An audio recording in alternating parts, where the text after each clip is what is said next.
The effect of North Carolina's tax cuts on public schools.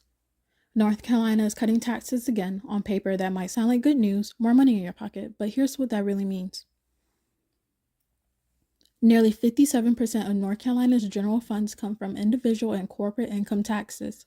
Other sources are sales tax, other state tax, and non-tax revenue. When those taxes go down, so does the money our state has for public services, especially public schools. One of the many categories affected is teachers' pay. According to the Department of Public Instruction, North Carolina's average teacher salary is way below the national average. In fact, we ranked 43rd in teachers' pay already.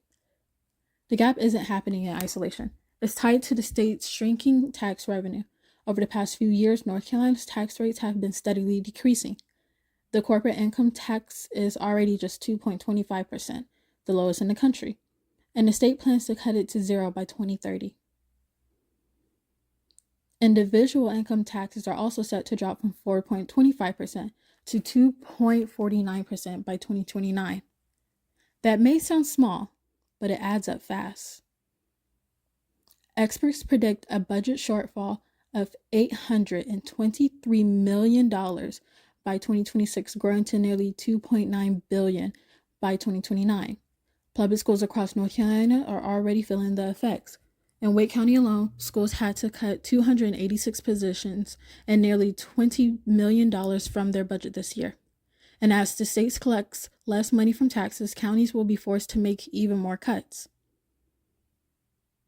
North Carolina already ranks 49th in funding effort, meaning the state has the ability to fund schools better but chooses not to.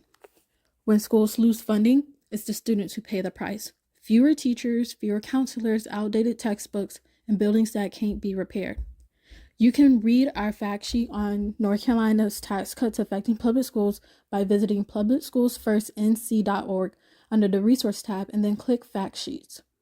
You can also subscribe to our newsletters and follow us on social media to stay updated on education and policy news.